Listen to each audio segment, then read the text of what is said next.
सो मेरे मन में कोई देख सके ना तन में, प्रभु ऐसे बस मन में कोई देख सके ना तन में, गुरु ऐसे बसो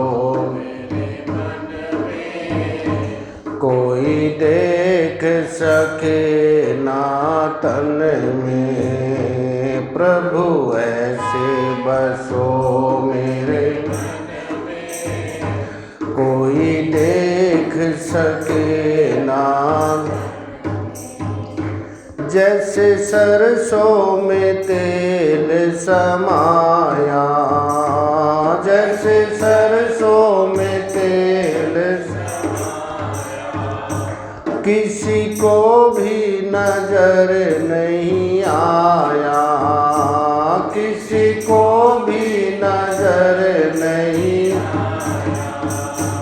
तेल बन के बसो मेरे मन में कोई देख सके ना तन में, तेल बसो मेरे मन में कोई देख, प्रभु ऐसे बसो मेरे मन में कोई देख सके ना, प्रभु ऐसे बसो मेरे मन में कोई देख सके ना। जैसे जैसे माखन, जैसे दूध में माखन समाया, जैसे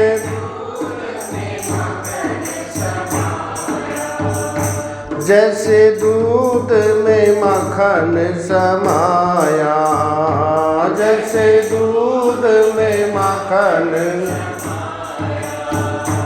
किसी को भी नजर नहीं आया, किसी को भी नजर नहीं, माखन बन के बसो मेरे मन में कोई देख सके ना तन में, माखन तो मेरे मन में कोई देख सके ना, प्रभु ऐसे बसो मेरे मन में कोई देख ना तन में, प्रभु ऐसे बसो मेरे कोई,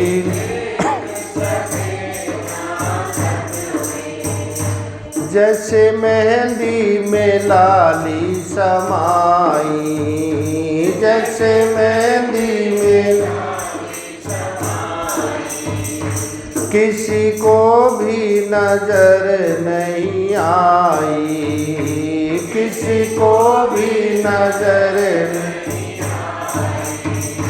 लाली बन के बसो मेरे मन में कोई देख सके ना तन में, लाली कोई देख सके ना तन में, प्रभु ऐसे बस मेरे मन में कोई देख सके ना, प्रभु ऐसे बसो मेरे मन में कोई, जैसे फूलों में सुगंध समाई, जैसे फूलों में सुगंध किसी को भी नजर नहीं आई, किसी को भी खुश खुशबू बन के बसो मेरे मन में, कोई देख सके ना तन में। खुशबू बसो मेरे मन में, कोई देख सके ना। प्रभु ऐसे बसो मेरे मन में, कोई देख। प्रभु ऐसे बसो मेरे मन में, कोई। बोलो कृष्ण भगवान की, सियावर रामचंद्र महाराज की, उमापति महादेव की, पवन सुत हनुमान की। बोलो भाई सब संतन की, बोलो भाई सब भगतन की। बोलो श्री सतगुरुदेव भगवान। ओम नमः पार्वती पते हर हर महादेव। ओम श्री परमात्मने नमः। श्री भगवान उवाच।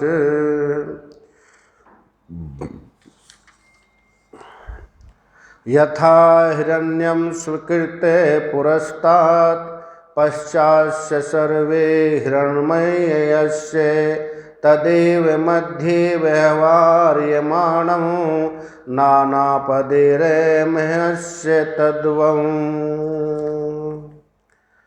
बोल सतगुरुदेव महाराज। परम पूजनीय, अर्चनीय, वंदनीय, ब्रह्म श्रोत्रिय, ब्रह्मनिष्ठ, वेदावतार, युगावतार, तपोनिष्ठ, त्यागमूर्ति, सनातन धर्म के प्रखर सूर्य, अनंत श्री विभूषित समलंकृत साक्षात नारायण रूप में विराजमान श्री सतगुरुदेव भगवान के पावन पवित्र युगल चरणों में कोटिशः दंडवत प्रणाम। समुपस्थित गुरु भक्तों, श्रद्धामयी माताओं, बहनों तथा होनहार बच्चों, आओ हम सभी अपने जीवन को मधुरमय बनाने के लिए, रसमय बनाने के लिए, अपने शरीर को तो यहीं ठाकुर जी के श्री चरण कमलों में छोड़ करके अपनी चित्तवृत्तियों को प्रभात क्षेत्र में लेकर के चलते हैं, जहाँ हमारे नंदनंदन श्याम सुंदर कर्तुम है कर्तुम अन्यथा कर्तुम विराजमान है। उनके चरणों में उद्धव जी महाराज बैठे हैं। उद्धव जी को निमित्त बना करके भगवान हमको उपदेश करते हैं, अगर इस ज्ञान को इसी जीवन में ही प्राप्त करना है, जीवन मुक्ति का आनंद लेना है, तो उठो और उन महापुरुषों के चरणों में जाकर के पहले उनकी सेवा करो। तिष्ठत जागृत प्राप्य वरानी बोधत। उठो। हम कहते उठे हुए थे पर जागे हुए नहीं हैं। उठना अलग चीज़ है और जागना अलग चीज़ है। कहाँ सो रहे हैं? बोले मोह निशा सब सोवनहारा, देखे स्वप्न अनेक प्रकारा, यही निशिजाम निजाग ही जोगी, परमारथ पर पंच वियोगी, जानिए तब ही जीव जग जागा, जब सब विषय विलास विरागा। मोह रूपी रात्रि में सो रहे हैं और सो नहीं रहे, स्वप्न देख रहे और बरड़ा रहे हैं, मैं मेरा मैं मेरा। माला किसकी चल रही है? मैं मेरे की अहमता और ममता में। मोह निशा सब सोवन हारा, सब सो रहे हैं, अनेक प्रकार के स्वप्न देखते हैं, मनोरथ देखते हैं और मनोरथ कोई पूरा होता नहीं। ऐसा कोई बेटा बेटी ऐसे आ जाते हैं, सब धाराशाही कर देते हैं, सारे मनोरथों पर पानी फेर देता है सारा संसार। तो इसीलिए कहते हैं मनोरथ कभी पूरे नहीं होते, कभी पूरे नहीं होते, इच्छा कभी पूरी नहीं होती, सदा अधूरी रहती है। एक महात्मा जी कहते हैं मेरी सब इच्छाएं पूर्ण हुई। उनसे पूछा कभी किसी की इच्छा पूर्ण नहीं होती? बोले मेरी कोई इच्छा ही नहीं है। जिससे आशा करेंगे दुख वहीं पर ही मिलेंगे। आशा ही परमम दुखम, नैराश्यम ही परमम सुखम। किसने गा था ये गीत? पिंगला ने। आशा करना ही भगवान दत्तात्रेय जी ने पिंगला से ये ज्ञान लिया, ये शिक्षा ली, किसी से आशा करना ही सबसे बड़ा दुख है और आशा पूरी होगी नहीं। अगर नहीं रह सकते आशा करे, किसी पर भी आशा करो, बच्चों पर करो, मित्र से करो, किसी से भी करो, और आशा पूरी नहीं होगी, दुख मिलेगा कि सुख मिलेगा। और आशा किए बिना नहीं रह सकते तो कहते आशा कर राम जी से, सबकी आशा छोड़ दे, नाता जोड़ राम जी से, सबसे नाता तोड़ दे। अगर राम जी के अलावा कहीं नाता जोड़ेंगे दुख मिलेगा, अशांति मिलेगी, टेंशन मिलेगी, चिंता मिलेगी, पश्चाताप मिलेगा। तो यहाँ पर कहते हैं सीखना पड़ता है, या तो संतों के चरणों में आसक्ति कीजिए, भगवान में। भगवान कहे मया सक्त मया पार्थ है, हे पार्थ सारी आसक्ति मुझ में कर लीजिए। यहाँ पर भी कहते हैं भगवान सब जगह से आसक्ति निकाल करके उन महापुरुषों के चरणों में कर लीजिए। कहाँ कहाँ से निकाले? बोले जननी जनक बंधु सुत दारा, तन धन भुवन सुहृद परिवारा, सबकी ममता ताग बटोरी, मम पद मनहु बांध पग डोरी। 10 जगह से कहते हैं निकाल लीजिए, जननी जनक बंधु सुत दारा, 5 तन धन भुवन सुहृद और परिवारा। अगर कहीं रखेंगे तो चिंता ही चिंता मिलेगी। सबकी ममता ताग बटोरी, एक बहुत मोटा रस्सा बनाओ, सबको ऐसे बांटते हैं ना, देखे होंगे आपने बांध बनाने वाले, और ठाकुर जी के चरणों में या गुरु जी के चरणों में बांध दीजिए, वही मुक्ति दे सकता है। और नहीं संसार में तो बंधन ही बंधन मिलेगा। इसलिए कहते हैं उत्तिष्ठत जागृत, उठो जागो। कब समझे जागा हुआ? जब विषय विलास से ऊपर उठ गए, शब्द स्पर्श रूप रसगंध से ऊपर उठ गए, और संसार से सुख मिलेगा इससे ऊपर उठ गए, तब समझो कि अब हमको प्राप्ति हो सकती है। और नहीं सोते सोते चले गए, सोते सोते ही मर जाएंगे। इसलिए जा करके उनके चरणों में बैठो, पहले उनकी सेवा करो, सेवा से ही सब कुछ मिल जाता है। सेवा ऐसा धर्म है सबका मन हर लेत, परमेश्वर भी सेवा से मुख मांगा फल देत। पर गुरु कैसा होना चाहिए? कारुणिका सुहृदय सर्वदेही नमाजात शत्रवा शांता साधु साध्वा भूषण है। यहाँ पर कहते ब्रह्म श्रोत्रिय भी और ब्रह्मनिष्ठ भी। अगर ब्रह्म श्रोत्रिय तो है, ब्रह्मनिष्ठ नहीं है, वो भी ज्ञान नहीं दे सकता। महाराज जी कहते थे, हम काशी जी में पढ़ते थे, जिनके पास में वो गृहस्थी थे जगन्नाथ मिश्र, और कहते काशी में उनसे बड़ा विद्वान कोई नहीं था। वेदांत के ब्रह्म सूत्र पूरा याद, सारे उपनिषद उठा के भी नहीं देखते थे, ऐसे ही पढ़ाते थे। और उनके 5 बेटे थे, तो एक बेटे का एक्सीडेंट हो गया, रास्ते साइकिल से जा रहा था, एक्सीडेंट हो गया तो 13 दिन तक तो आए ही नहीं हुए। 13 दिन के बाद कहते हम 5-6 महात्मा थे उनके पास में गए, गुरुजी अब पढ़ाओ, हम 13 दिन से बैठे हुए हैं। बोले क्या करूं महात्मा जी? महात्मा जी कहते थे, कहा था रोड पे मत जाओ, साइकिल लेकर के चला गया, मेरा बेटा चला गया, रोने लग गए। 10 दिन बाद फिर पढ़ाने के लिए आए, अथा तो ब्रह्म जिज्ञासाकार, फिर रोने लगे, मैंने कहा था मत जाओ, माना नहीं, साइकिल पे चला गया, है मेरा बेटा चलेगा, रोने लग गए। सबने कहा गुरुजी आप इतने बड़े विद्वान हो, इतना वेदांत के एक पन्ना आपके याद है, आपका ये हाल है, हमारा क्या हाल होगा? बोले महात्मा जी मैंने तो पेट की पूर्ति के लिए याद किया है, मेरे वैराग्य नहीं है, और बिना वैराग्य के ज्ञान ठहरता नहीं है। मैं तो अपने उदर पूर्ति के लिए पढ़ाता हूँ, तुम में वैराग्य है, तुमको ब्रह्म ज्ञान हो सकता है, बिना वैराग्य के ज्ञान होता नहीं है। जब तक खाली नहीं होगा तो भरेगा क्या? इसलिए महाराज जी कहते हैं खाली जगह बनाइए तब यार को बुलाइए, और खाली जगह बन गई तो यार अपना पाइए। बेकार वस्तुओं से जगह भर रही तमाम है, यार को बुलाओ फिर यार का क्या काम है? केवल सफाई चाहिए। क्या चाहिए? सफाई कर लीजिए और बाकी रहेगा वो अपना स्वरूप है। अगर बर्तन की सफाई की हमने, पूरी सफाई की, बाकी रह गया वो बर्तन है। कपड़े की सफाई की, उसमें मैल निकाल दिया, सफाई डालनी पड़ेगी, सफाई तो उसका स्वरूप है। तो आनंद तो हमारा स्वरूप है, जो बीच में से आ गया इसको निकाल दीजिए। और इसको कौन निकालेगा? गुरु चरणों में बैठ करके जब वैराग्य सुनेंगे, और वह शक्ति कुछ तो संसार से, कुछ शास्त्रों से, कुछ गुरु युक्ति, शास्त्रों की युक्ति, और अपना अनुभव, जब तीनों मिल जाएंगे तब वो पक्का वैराग्य होता है, और वो वैराग्य ही हमारे कार्य बना देता है। तो इसीलिए कहते हैं उनके चरणों में बैठो। अगर वैराग्य नहीं हुआ तो सेवा करो, गुरुपद पंकज सेवा, तीसरी भक्ति अमान। गुरुदेव के चरणों की सेवा मिल जाए, खुल गए उनके भाग जिन्हें गुरु सेवा मिली। सेवा जैसा मंत्र कोई नहीं है, पर स्वामी होना सहज है, मुश्किल होना दास। दास हुआ तब मानिए, हाड़ रहे ना मांस। सबसे सेवक धर्म कठोरा, किसने कहा? ये भरत जी ने कहा था। सबसे सेवक धर्म सबसे कठोर है। अपनी कोई इच्छा नहीं है, जो इच्छा, जो आपकी इच्छा है वही हमारी इच्छा है। तो इसीलिए जब ये भाव जिसके अंदर आ गया, भले वो विद्वान नहीं है, उसको भी ज्ञान हो जाएगा। हे उद्धव, बस उसके अंदर समर्पण भाव होना चाहिए, पूर्ण समर्पण, 100% स्वीकार करते हैं। शंकराचार्य जी के 4 शिष्य थे, 3 बहुत बड़े विद्वान थे।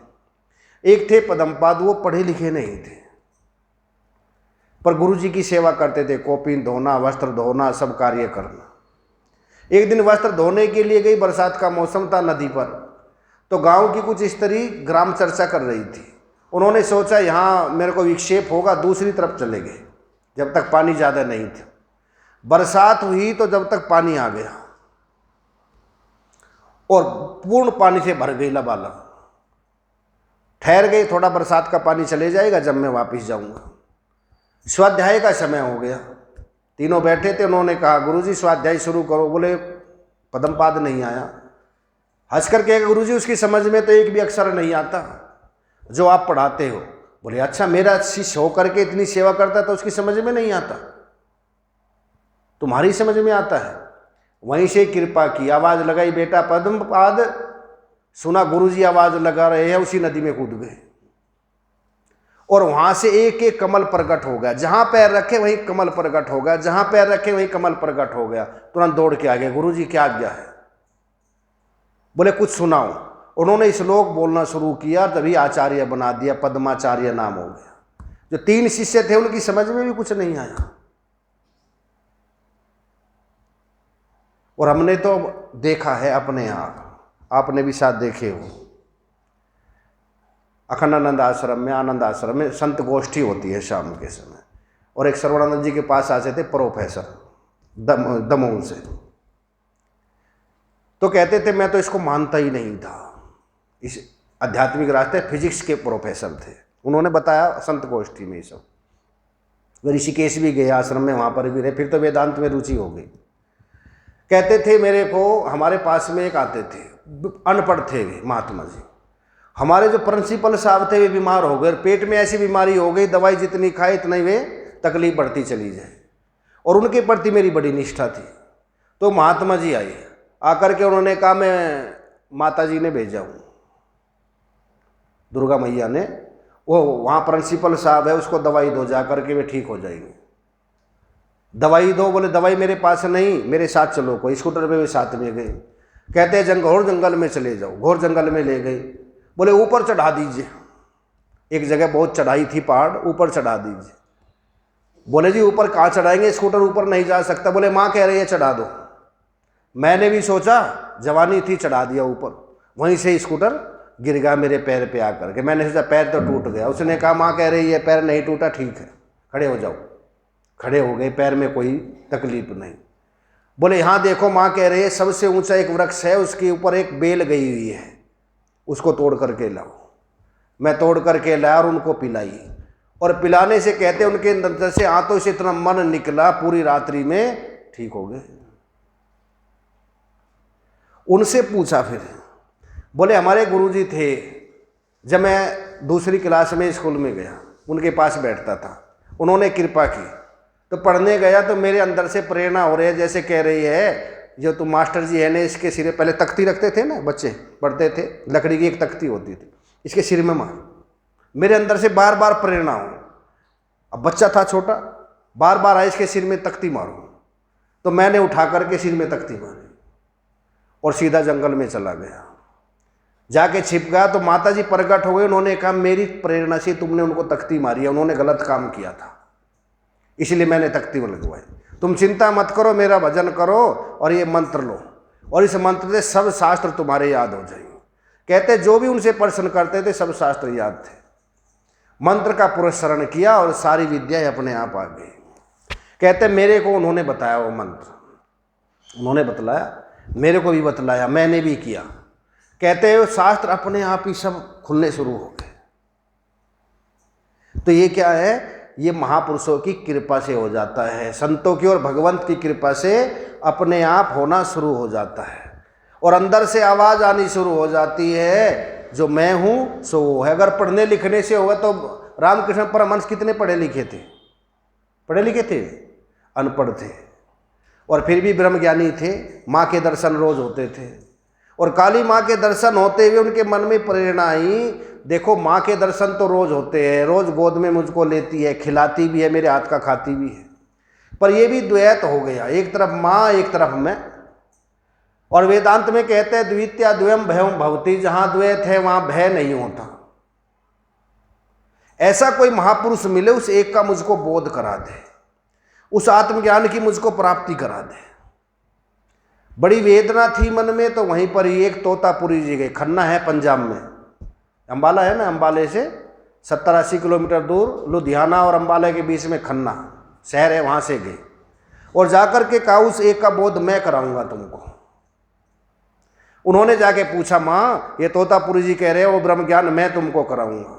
माँ ने कहा मेरी प्रेरणा से तो ये यहाँ पर आए हैं, मैंने प्रेरणा करके हजारों किलोमीटर से इसको बुलाया है, ये तुमको आत्मबोध कराएंगे। क्योंकि मैं बोध नहीं करा सकती, मैं दर्शन तो करा सकती हूँ, सिद्धि भी दे सकती हूँ, पर ब्रह्म ज्ञान के लिए किसी महापुरुष की आवश्यकता होती है। मोक्ष मूलम गुरु कृपा, गुरु कृपा बिना मोक्ष नहीं मिलता। उन्होंने कहा माँ कह रही है तुम मुझको बोध करा दीजिए। बोले ऐसे नहीं होगा, समित पाणी होकर के मेरे चरणों में बैठो और सन्यास लो, तब ये बोध होगा। उन्होंने कहा ठीक है मैं सन्यास ले लेता हूँ। समित पाणी होकर सन्यास लिया और उनको उन्होंने समाधि लगाने के लिए प्रेरणा की, ब्रह्माकार वृत्ति बनाई। और जब ब्रह्माकार वृत्ति बनाई तो बीच में माँ खड़ी हो जाए, क्योंकि संस्कार थे। और जैसे हमारे संस्कार होंगे, हम भजन करते हैं, बीच में जहाँ मोह होगा वो याद आएगा, जहाँ हमारी आसक्ति होगी वो याद आएगा, और उनको बार बार माँ दिखाई दे। बोला मैं माँ को बीच में से नहीं हटा सकता। उन्होंने कहा एक तलवार लो और माँ के टुकड़े कर दो, ख्याल से, ख्याल की तलवार लेकर के। बोले माँ आई कब है? बोले ख्याल से आई है, ख्याल से हटा दीजिए, और मेरे पास एक दिन बाकी है बस अभी, फिर मैं चला जाऊंगा। और ऐसे महापुरुष आपको हजारों वर्षों में मिलते हैं। उन्होंने भी जब माँ हिम्मत की, ख्याल की तलवार ली और उसको काट दिया, और काटते ही समाधि लग गई। 6 दिन में समाधि उठ खुली, और खुलते उन्होंने कहा आखिरी बाधा भी गिर गई, आखिरी बाधा भी गिर गई आपकी कृपा से, तोतापुरी जी की कृपा से। तो कहते हैं जहाँ पात्रता होती है फल पकता है। तोतों को निमंत्रण नहीं देना पड़ता, अपने आप आ जाते हैं। जहाँ पात्रता होती है, अधिकारी होता है, महापुरुष अपने आप चले जाते हैं। राम कृपा से चित वही देहि, संत विशुद्ध मिला वही ते। अच्छे संतों से मुलाकात करा देते हैं, और अच्छे से ब्रह्म ज्ञानी से हो गया तो कहते हैं 90% काम बन जाता है। फिर ब्रह्माकार वृत्ति बना करके जो हमारे अंदर ये आवाज़ आ रही है ना श्वासों की, क्या आवाज़ आ रही है? सो हम, मैं वही हूँ, सो हम, ये आवाज़ आ रही है। पर ये बंधन अपने आप नहीं कटेंगे। उद्धव जी जब महापुरुषों के चरणों में जाएंगे, मोटे बंधन जगत के गुरु चरणों में काट, और छीने बंधन जगत के कटे ज्ञान प्रताप। जो मोटे मोटे बंधन हैं, मोटे मोटे लक्कड़ होते हैं ना, भारी भारी पेड़ के, घर पे काट सकते हैं छीना हथौड़ी लेकर के, आरा मशीन पे ले जाते हैं, वो काट के तुरंत दे देता है। और छोटी मोटी लकड़ी काटनी है वो घर पे काट सकते हैं। जो मोटे बंधन है, काम क्रोध लोभ मोह राग और द्वेष, 6 मोटे बंधन है, घर पे नहीं कट सकते।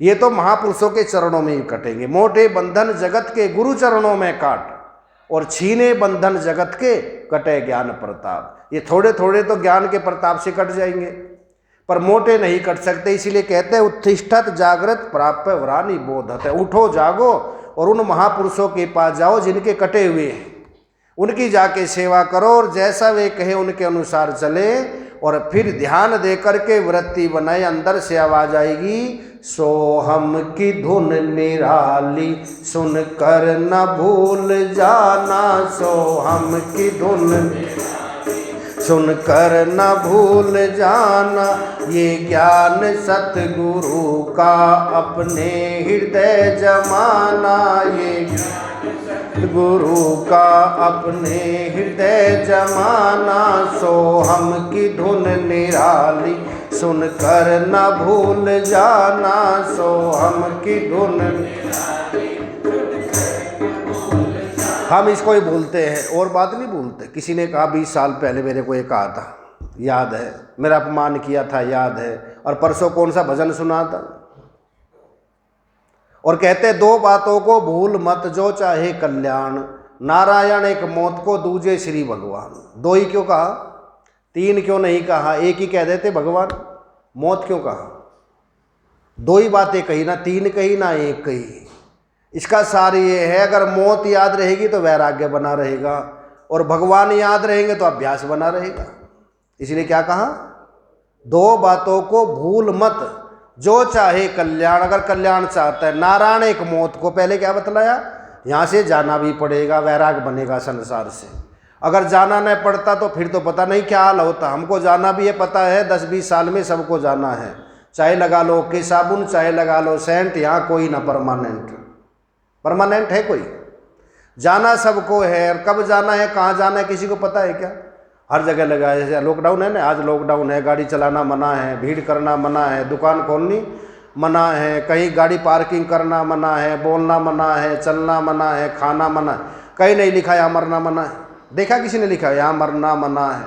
कोई भी मर सकता है, कभी भी मर सकता है, कहीं भी मर सकता है।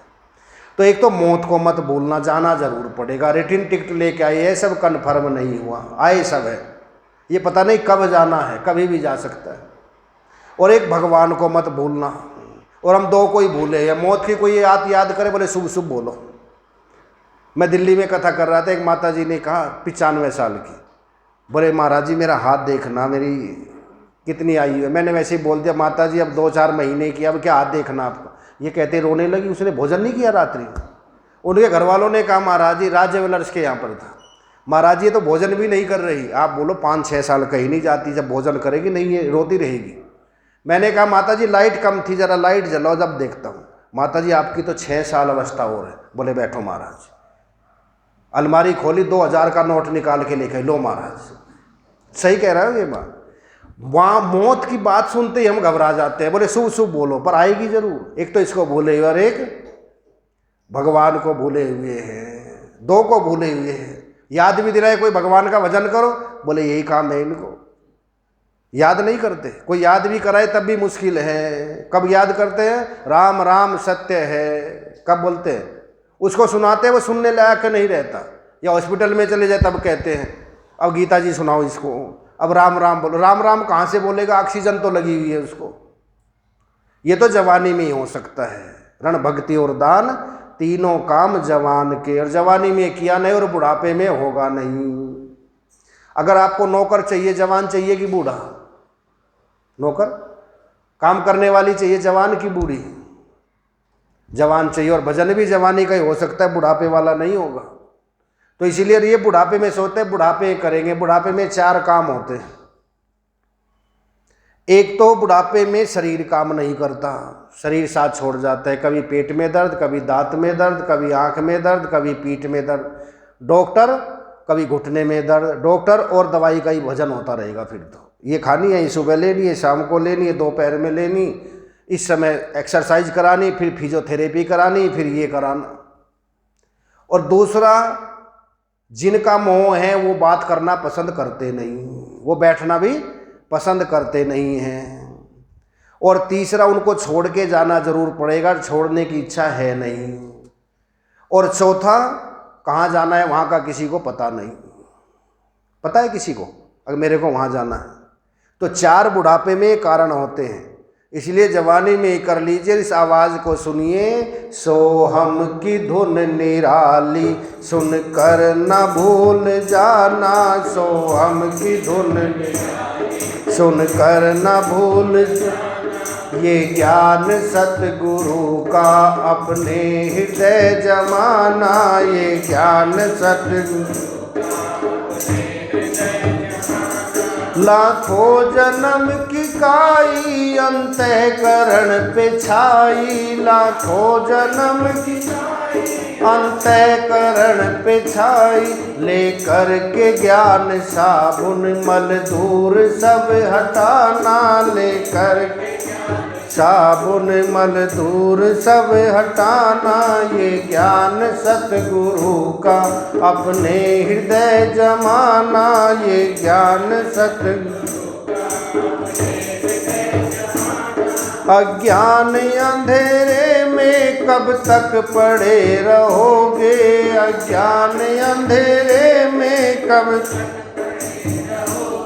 सत्संग में मन लगा कर जीवन सफल बनाना, सत्संग में मन जीवन सफल, सोहम की धुन निराली सुनकर न भूल जाना, सुनकर न भूल, ये ज्ञान सतगुरु का अपने हृदय जमाना, ये ज्ञान सतगुरु अनमोल रतन श्वासा बेकार जा रही है, अनमोल रतन श्वासा कर लो विचार खाली होता है ये खजाना, कर लो विचार होता है ये खजाना, सोहम की धुन निराली सुनकर न भूल जाना, सोहम की धुन सुनकर न भूल, ये ज्ञान सतगुरु का अपने हृदय जमाना, ये ज्ञान सतगुरु का प्यारे समय ये ऐसा मिलने का नहीं हरदम, प्यारे समय ये समय फिर मिलने का ये नहीं मिलने वाला, जो बीत गया सो बीत गया। मोदी जी कहते हैं देश के अच्छे दिन आने वाले हैं, अब देश के तो पता नहीं आएंगे कि नहीं आएंगे, शरीर के अच्छे दिन आएंगे, वो आने वाले हैं जो हम सुनने के लिए भी तैयार नहीं है, वो दिन आएंगे। कौन से दिन आएंगे? 50 के ऊपर कौन से दिन आएंगे? अच्छे दिन आएंगे इसके।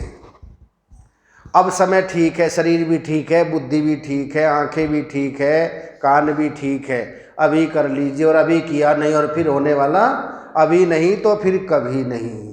अब सबसे बढ़िया संयोग मिला हुआ है, अब तैयार नहीं है हम, कौन से शरीर में तैयार होंगे? कहते हैं फिर देखेंगे, फिर देखेंगे, फिर वो आने वाला नहीं है। अब है तो काम बन गया, और अभी नहीं बनाया तो फिर बनने वाला नहीं। कुत्ते के शरीर में बनाएंगे, गधे के बनाएंगे, बकरी के बनाएंगे, भेड़ के बनाएंगे, मनुष्य शरीर में ही बन सकता है। और अब शरीर ठीक है, और ये 40 से 60 तक का 65 साल तक सबसे अच्छा है, 70 तक भी है, 70 साल हुए, 70 अकल में पड़ गए पत्थर। 70 के बाद फिर याददाश्त भी नहीं रहती, सीढ़ियों से जाएंगे भूल जाएंगे, पता नहीं शरीर में कौन सा क्या हो जाए। सबसे अच्छा मौका है, अब बना लीजिए। अब बच्चों की शादी हो गई, अब काम क्या बाकी रहा, और उसमें भी फिर फंसे रहे तो हमसे बड़ा नालायक कौन हुआ? गलती हमारी है, उनकी कोई गलती नहीं है। गलती किसकी है? 50 के बाद क्या शुरू होता है? वानप्रस्थ, और वानप्रस्थ में हम जाते नहीं, गृहस्थी मर जाते, तो गलती किसकी है? अगर कोई बाईं तरफ न चल के दाईं तरफ चलाई गाड़ी लेकर के, उसका चालान कटे, गलती किसकी है? गलती हमारी है।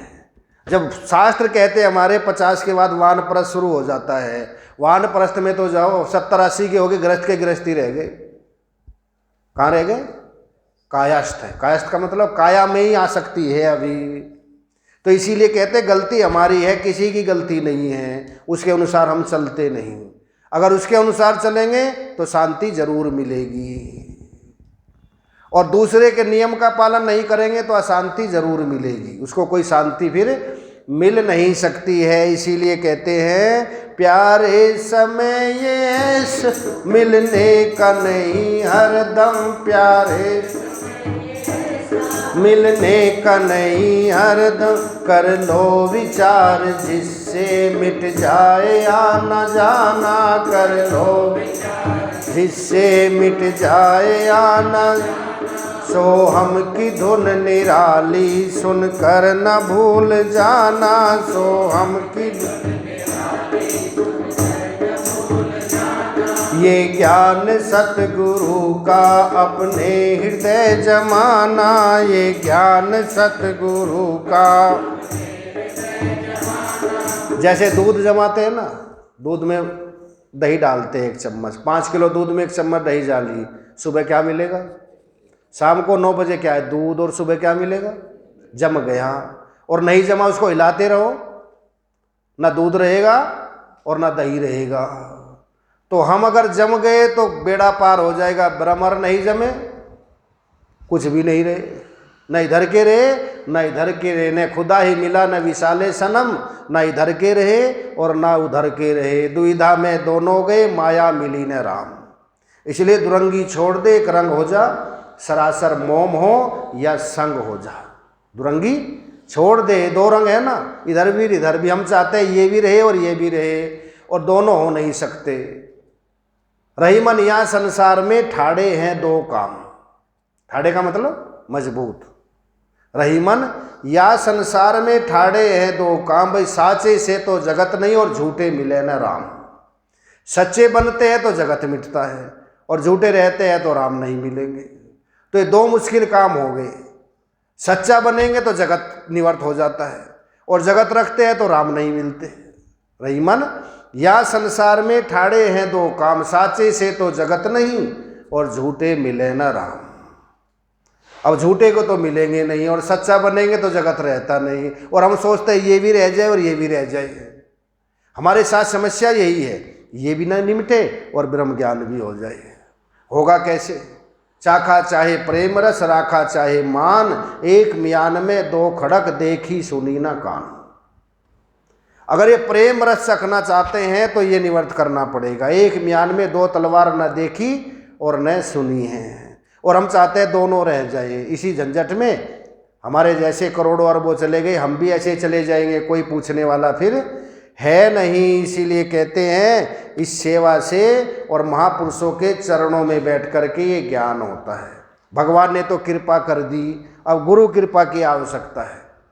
प्रभु कृपा जब जानिए दीने मनुज अवतार, और गुरु कृपा तब मानिए कर दे भव से पार।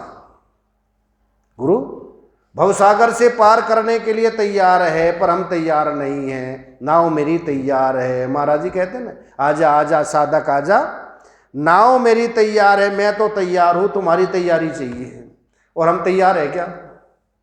अभी तैयार नहीं है। कब तैयार होंगे? जब मुंह पिट जाएगा ना। वो आत्मदेव ब्राह्मण बिल्कुल तैयार नहीं हुआ, जब धुंधुकारी ने लात लगाई, लात लगते ही तैयार हो गया। अब बेटे की लात से मानने में फायदा कि संतों की बात से? अब संतों की बात तो उसने मानी नहीं, और बेटे ने एक लात मारी, लात मारते ही मान गया। और ये लात सबको लग रही है, रोज लग रही है, रोज अपमान हो रहा है। कौन मानता है? यहाँ पर मनवाते हैं, मानता कोई नहीं है। सारे मनवाने वाले बैठे हुए, उनकी मानो तो ठीक, और अपनी मनवाए तो मुंह चढ़ जाएगा, बैग उठाएंगे हम जाते हैं, या तो हमारी मानो और नहीं हम रहने वाले नहीं हैं। बात बात में मनवाते कि मानते हैं? एक तो बताओ उठाकर मेरे बच्चे मानते हैं, मनवाते नहीं। यहाँ तो सब मनवाने वाले बैठे हुए हैं। जब मनवाने वाले जो मानते हैं नौकर, उनका ध्यान नहीं। जो सेवक है मानते हैं, जो कहेंगे वो मानेगा। आप कहोगे ये काम नहीं, ये करो, तुरंत करना शुरू कर देगा। ये नहीं, ये करो, वहाँ चले जाए। कितना मानता है? और बेटे को कहो मानेगा, बहू को कहो मानेंगे। और जब मानते ही नहीं है तो कम से कम मन तो हटाओ वहाँ से। पर नहीं, वहाँ से नहीं हटेगा। और जो मानते हैं उनमें मन लगेगा नहीं, जो मानते हैं उनमें लगेगा नहीं। ये मेड है ना घर घर में, ये ज़्यादा मानती है बच्चों से ज़्यादा, तो बहुओं से ज़्यादा ये मानती है आपकी बात। उनमें मन है कि उनमें मन है जो मानते नहीं है? किसी में मन ज़्यादा है? जो मानते नहीं उनमें आसक्ति है। तो उनमें से आसक्ति निकाल करके अपने में यहाँ पे आइए, और अपने में आएंगे तो कल्याण हो जाएगा। जहाँ सारा हमारा लगाव है वो क्या करते हैं? मेरी आंखों का तारा ही मुझे आंखें दिखाता है। कौन दिखाता है? पड़ोसी का दिखाएगा आकर के। अपने वाला ही आंखें दिखाता है और बड़ी बड़ी आंखें दिखाता है आकर के। और को दिखाएगा तो आंखें निकाल लेगा, उस माँ बाप को ही दिखाता है, और को नहीं दिखा सकता। कौन सुनेगा, कौन उसकी आंखों को देखेगा? वही देख सकते हैं, वही देख सकते हैं, और वे सहन भी कर सकते हैं। दूसरा तो सहन करेगा नहीं, ऐसा झापड़ लगाएगा आंखें निकल जाएगी। मेरी आंखों का तारा ही मुझे आंखें दिखाता है, जिसे हर एक खुशी दे दी वो हर गम से मिलाता है। जुबा से क्या कहूँ किससे कहूँ, मगर मैं माँ हूँ ना, सिखाया बोलना जिसको वो चुप रहना सिखा। चुप रहे मम्मी, क्या कहता है? चुप रहे मम्मी, बोलते ही चुप रहे, बोलने भी नहीं देते, पहले अलग चुप रहो। अब मम्मी क्या करे बेचारी, जब भी मिलने को सुनता है चुप रहो। पहले तो बेटा कहता है, फिर बहू आई वो भी कहने लगती है, अब किसको कहे। थोड़े दिन बाद बेटी आती है, बेचारी बेटी के सामने सब सुनाती है। राम कथा कहाँ सुनाएगी? बेटी के सामने सब सुनाती है। बेटी भी दो आंसू बहाएगी और कहेगी मम्मी बस आप चुप रहो, किसी को कुछ ना कहो। बुढ़ापे में क्या सुनने को मिलता है? सुलाकर सोती थी जिसको वो अब रातों जगाता है। ऐसी बात कह देता है, नींद ही नहीं आती। पहले नींद नहीं आती तो उसकी सेवा के लिए, अब जीव से ऐसी वाणी बोल देता है पर उसी में दिमाग घूमता रहता है, नींद बंद, नींद आनी। सुलाकर, कोई माँ ऐसी है जो पहले सो जाए बच्चे से? अगर आप रात को 1 बजे आए, पत्नी सोती मिल सकते, माँ सोती नहीं मिलेगी, जागती मिलेगी। 1, 1:30, 2 बजे भी आप आए रात्रि को, कहीं जाना हो, आ रहे हो, फ्लाइट से आ रहे हो, कौन जागता मिलेगा? माँ जागती मिलेगी, कभी पहले नहीं सोती। सुलाकर सोती थी जिसको वो अब रात हो जगाता है, सुनाई लोरिया जिसको वो अब ताने सुनाता है। क्या सुनाता है? ताने पे ताने, इसने ये किया, इसने ये किया, इसने, और कुछ नहीं सुनाएगा, ताने ही ताने सुनाएगा। तुमने क्या किया, ये नहीं किया, ये नहीं किया, उसने ये किया था, इसने ये किया था। सुनाई लोरिया जिसको वो अब ताने सुनाता है, सिखाने में उसे क्या कमी मेरी रही सोचूं, जिसे गिनती सिखाई गलतियां मेरी गिनाता है। जिसे पढ़ना सीखना सिखलाओ, क्या सिखाता है? जिसे गिनती सिखाई गलतियां मेरी गिनाता है, मेरी आंखों का तारा ही मुझे आंखें दिखाता है। ऐसी आंखें दिखाता है और डर लगना शुरू हो जाता है, भय से कांपना शुरू हो जाते हैं।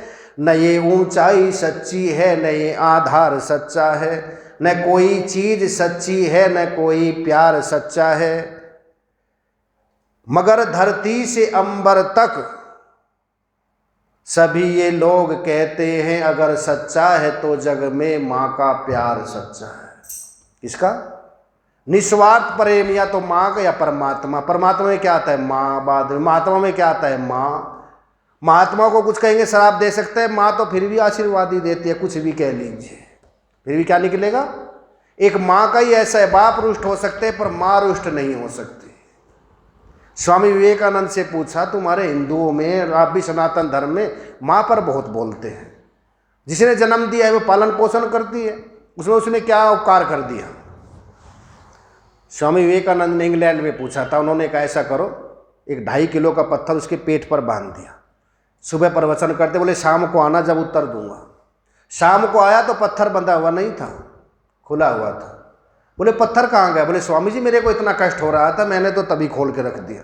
बोला जिस माँ ने 9 महीने तक सहन किया, एक दिन भी कोई शिकायत नहीं की, लात भी मारी तब भी कोई शिकायत नहीं की, सदा सहन की, तेरे लिए सब कुछ छोड़ दिया, खाना पीना, नींद छोड़ दी, 10 बार सोया रोया, 10 बार ही पानी पिलाया, 10 बार अपने आप गीले में सो गई, सर्दी में भी सूखे में सुलाया। वो माँ वंदनीय है कि निंदनीय है? चरणों में गिर गया, महाराज जी मेरी आंख खोल दिया आपने।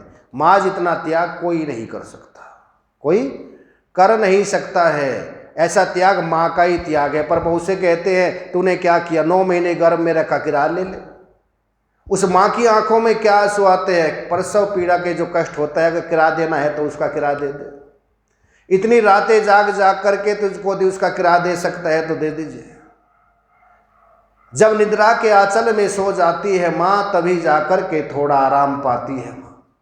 नौजवान होकर भी बूढ़ी नजर आती है माँ, और गहराई रिश्तों की तब देखिए चोट लगती है बच्चे को, रो जाती है माँ।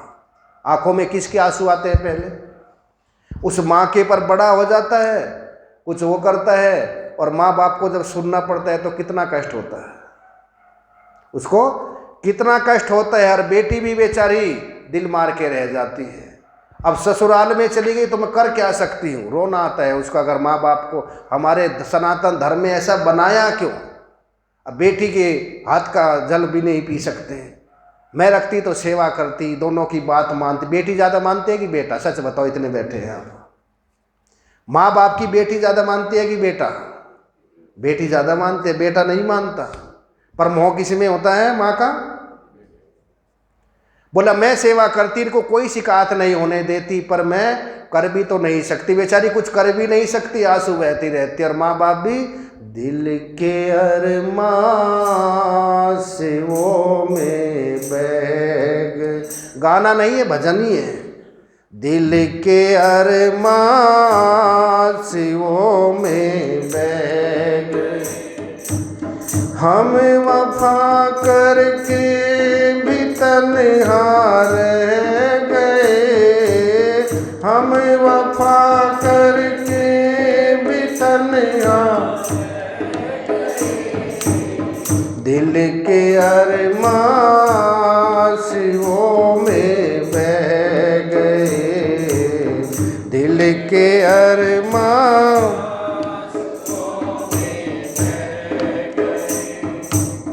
शायद उनका आखिरी हो ये सितम, शायद उनका आखिरी हो ये सितम, ऐ सोच कर ही हम सह गए, ऐसा ही सोच कर हम सह गए।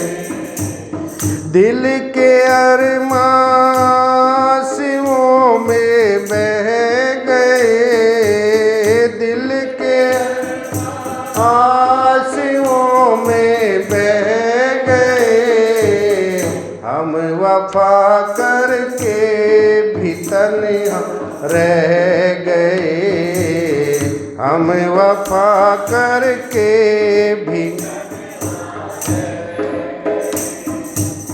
खुद को भी हमने मिटा डाला, मगर खुद को भी बच्चों के लिए अपने को भी भूल गए, अपनी खुशी को भूल गए, अपने समय को भूल गए, अपने भजन को, सबको भूल गए। ये आगे बढ़ जाए, ये उन्नति करे, सब कुछ उनके लिए भूल गए, अपने को ही मिटा डाला। खुद को भी हमने मिटा डाला, मगर फासले दो दरमिया के रह गए, फासले दो दरमिया के। दिल में जो अरमां थे सब आंसुओं में बह गए, पूरे हुए नहीं, किसी के होते नहीं पूरे, क्योंकि मन गलत जगह लगाया और वो पूरे कर नहीं सकते। जिनका नाम ही लड़के लड़के पैदा है, सारा जीवन लड़ते रहेंगे। और एक लड़ने वाली को लिए डबल हो गई। एक ने पूछा ना, हमारे महाराज जी पूछा, महाराज जी मेरा बेटा सारी मानता था, शादी के बाद पता नहीं क्या हो गया, मेरा लड़का क्यों बदल गया? बोले लड़के नहीं बदलते, फिर कौन बदलता है? बोली काली कलकत्ते वाली, तेरा वचन न जाए खाली। पहले कोई लड़का लड़ता है माँ बाप के साथ में, आंखें दिखाता है, वृद्ध आश्रम भेज देता है, रिमोट कंट्रोल किसके हाथ में है? तो इसीलिए कहते, जहाँ संस्कार है अच्छी भी बातें हैं, पर कहते ये मिल नहीं सकता, फिर आंसू ही आंसू मिलेंगे। क्या मिलेंगे? और वाष्प कंठस्य। पर माँ का रिश्ता ऐसा है। एक बार भगवान श्री कृष्ण रुक्मणी दोनों बैठे हुए थे, बार बार कहते मेरी माँ यशोदा होती ये कर देती, यशोदा होती मेरी माँ ये कर देती, मेरी माँ यशोदा। गुस्सा आ गया रुक्मणी को, बार बार यशोदा माँ रटते रहते हो, हम तो तुम्हारे लिए मर गई, बिछ गई, हर वक्त ध्यान रखती है। बोले रुक्मणी, माँ के प्रेम में और पत्नी के प्रेम में धरती आसमान का अंतर होता है। बोले मैं नहीं मानती। बोला समय आएगा तब बताऊंगा। एक दिन कन्हैया जान पूछ के जल्दी सो गए। रुक्मणी आई, रात को दूध पीते थे, रख करके चली गई, उठेंगे तो पी लेंगे। कन्हैया सुबह उठे, रुक्मणी तुम दूध लेके नहीं आई, तुमको पता है मैं दूध पीने बिना नींद नहीं आती। बोले प्राणनाथ ऐसा कभी हो सकता है? आप सो गए थे, मैंने उठाना ठीक नहीं समझा, रख के चली गई, आंखें खुलेगी आप पी लेना। बोले रुक्मणी दूध की कोई बात नहीं है, तूने एक दिन पूछा था ना माँ के प्रेम में और पत्नी के प्रेम में क्या अंतर होता है? बोले यही अंतर होता है। मेरी माँ यशोदा होती तो दूध लेके खड़ी रहती, मेरा कन्हैया जागेगा तब दूध पिलाऊंगी। पत्नी सो सकती है पर माँ नहीं सो सकती। और मैं नहीं कहता पत्नी प्रेम नहीं करती, करती है, पर माँ के प्रेम में और पत्नी के प्रेम में चुनाव करके देखो कितना अंतर होता है। पत्नी मिलती है चुनाव से, 10 देखता एक पसंद आती है, पर माँ मिलती है पुण्य से। और माँ से संबंध कब शुरू हो जाता है? 9 महीने पहले, जन्म से। पिता मिलता है जन्म के बाद, दोस्त मिलते हैं जन्म के बाद, 10-15 साल के हो गए, पत्नी मिलती है 25 साल के हो गए तब मिलती है। पर कहते हैं जो पुण्य से मिली है उसके लिए कभी भूलना नहीं चाहिए। पर वारे जमाने तेरी हद हो गई, बीबी के आगे माँ रद्द हो गई। ऐसी रद्द हुई ध्यान ही नहीं रहता। और जब अपने बच्चे जवान हो जाते हैं और तब याद आती है, उनकी बुढ़ापा आता है ना, अपने को भी बुढ़ापा आएगा, तब याद आती है हमने क्या क्या। उनको फोटो देख देख के रोते हैं, फिर उनकी तस्वीर देख के रोते। सुगंधी होती है ना,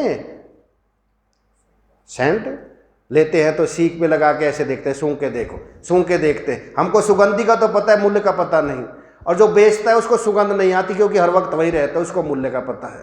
जब माँ बाप होते हैं तब मूल्य का पता नहीं होता, सुगंधी होती है। और जब सुगंधी चली जाती है, मूल्य का पता चलता है, तब सुगंधी नहीं होती, फिर रोता रहता है और बार बार यही याद करता है, अब भी पल पल याद आते हैं तेरे वो एहसान माँ, तुमसे बढ़कर इस दुनिया में कोई ना भगवान माँ, अब भी पल पल याद आते हैं तेरे वो एहसान माँ, तुमसे बढ़कर इस दुनिया में कोई ना भगवान माँ, अब भी पल पल। भगवान श्री कृष्ण कहते हैं माँ को प्रसन्न कर लीजिए, पिता को प्रसन्न कर लीजिए और गुरु जी को प्रसन्न कर लीजिए, तीनों लोग बन गए। माँ जितना त्याग तपस्या कोई कर नहीं सकता। प्रत्यक्ष देवता है 3 ये। सूर्य प्रत्यक्ष देवता है पर बोल नहीं सकता, चंद्रमा प्रत्यक्ष देवता है बोल नहीं सकता, पर ये बोल तो सकते हैं, आदान प्रदान भी कर सकते हैं। और सबसे पहले हमारे शास्त्रों में का मात्र देवो भव है, माँ से बड़ा देवता कोई नहीं। इसको प्रसन्न कर लिया तो ठाकुर जी अपने आप प्रसन्न हो जाएंगे और प्रसन्न होकर के मुक्ति प्रदान करेंगे। इसीलिए आंखें बंद करके एक बार अपनी माँ का उपकार तो देखो कितना किया, कितना ध्यान रखा है। जब माँ पर पिता पर सुख आया, सुविधा आई, बच्चों को दे दिया सब। और बच्चों के पास सुविधा आई, माँ बाप को दिया क्या? कुत्ते रखने की जगह, माँ बाप को रखने की जगह नहीं। कुत्तों को गोद में उठाने की जगह है पर उनके लिए जगह नहीं। और माँ बाप के जो भी सुख सुविधाएं सब बच्चों को दे दिया, तुम भोगो। अच्छी गाड़ी तुम लो, अच्छा खाना तुम लो, अच्छा कमरा तुम लो। और जब हमारी बारी आती है सबसे घटिया, और उसका कहते हैं भगवान उसकी मैं सूरत भी देखना पसंद नहीं करता, जो अपनी माँ के पिता की आंखों में आंसू देता है।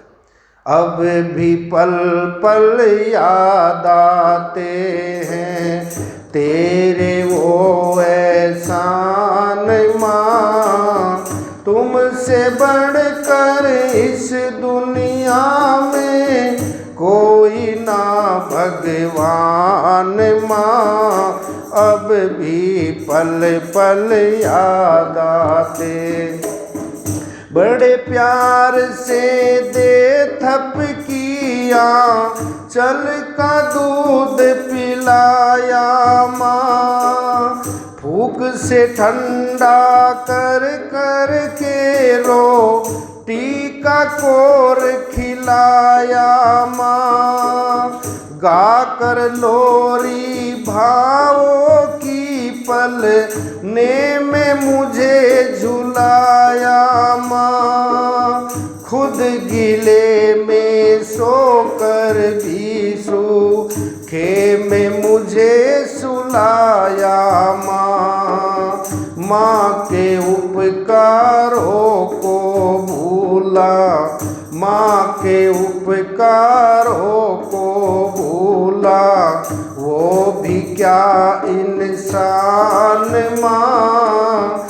तुमसे बढ़कर इस दुनिया में कोई ना भगवान माँ। अब भी पल पल याद आते हैं, चिड़ियों से जगने से पहले रोज सुबह जग जाती माँ। रात ढले जब सब सो जाते तब जाकर सो पाती माँ। बड़े बड़े दुख दर्द सभी कुछ हंस करके सह जाती माँ। नाया बन कर बिखरे मोती सदा समेटे रहती माँ। माँ तुझ में है नूर प्रभु का, माँ तुझ में है नूर प्रभु का। ईश्वर की पहचान माँ, तुमसे बढ़कर इस दुनिया में कोई ना भगवान माँ। अब भी पल पल याद आते हैं, हारा थका कभी मैं तेरी गोदी में सो लेता माँ। तेरे कंधे पर सिर रख कर दुखड़े सब रो लेता माँ। टूटे सपनों की माला को फिर से मैं पो लेता माँ। मन की बंजर धरती पर फिर सपने सब पो लेता माँ। तू सारे संताप मिटा कर, तू सारे संताप मिटा कर भर देती अरमान माँ। तुमसे बढ़कर इस दुनिया में कोई ना भगवान माँ। अब भी पल पल याद आते, अंत समय में आँख खोल कर मुझको ही देखा होगा। हर सूरत में मेरी सूरत को तूने ढूंढा होगा। अंत समय में तूने प्रभु से और समय मांगा होगा। मेरा बेटा आता होगा, तूने यही कहा होगा। माँ से बढ़कर इस दुनिया में कोई ना उपकार माँ। अब भी पल पल याद आते हैं तेरे वो एहसान माँ। तुमसे बढ़कर इस दुनिया में कोई ना भगवान माँ। अब भी पल पल याद आते हैं, माँ से बढ़कर दुनिया में कोई रिश्ता और नहीं होता। माँ से बढ़ अनमोल रतन कोई जग में और नहीं होता। बिना स्वार्थ का रिश्ता जग में कोई और नहीं होता।